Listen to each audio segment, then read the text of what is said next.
How do you identify the best data science projects? Those that can deliver tremendous business value. That's the focus of today's video. A few years ago, I was backpacking solo in the Himalayan region.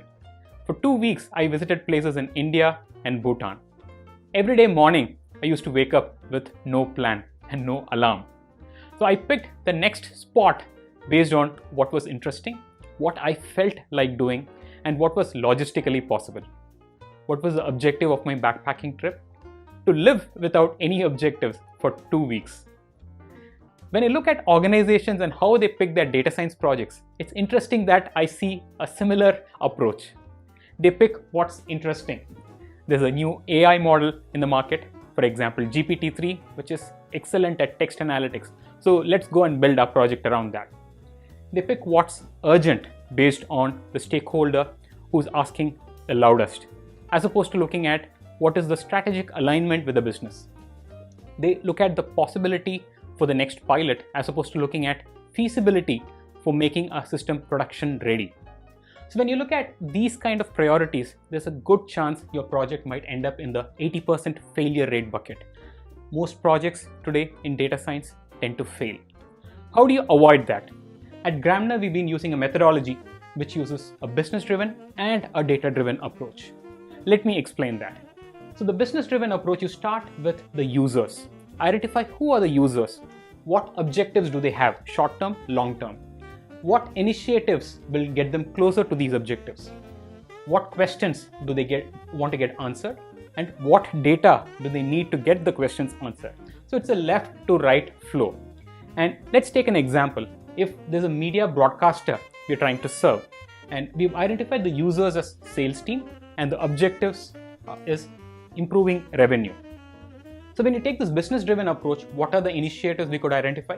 Acquiring advertisers to improve top line, retaining the advertisers, and finding out how they're working with competition, what is the share of wallet, and so on.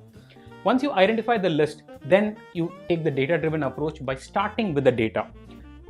Look at what you have and find out what questions can the data answer, what initiatives does it aggregate to, and what objectives does it meet, and which users does it serve. So it's a right to left approach. What initiatives do we have within that? Advertiser churn, quite like this.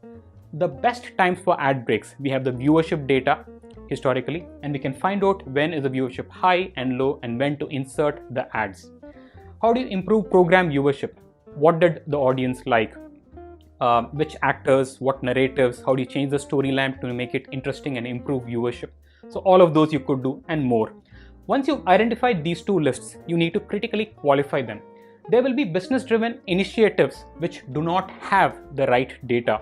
You need to start collecting it, in which case it becomes a data engineering initiative, quite like this. Or there could be cases where you can't get the data even in the future, in which case drop it. For the data-driven approach, there will be several initiatives which are interesting like this, but they may not lead to objectives you want or serve the users you're trying to enable. So for example, improving program viewership is relevant for the content team, not as much for the sales team. So you ignore and drop these projects. So once you've identified both of these and qualified it, you have a laundry list of initiatives which you then need to prioritize. And after prioritization, you pick the winner and that becomes the project you will execute. How do you prioritize? I've covered that in another video, which I will link to below. So here, the key takeaway is follow a business-driven approach and a data-driven approach and critically qualify it. Hope you found this session useful. How do you identify your laundry list of initiatives when you brainstorm? What do you think of this approach? What else would you add?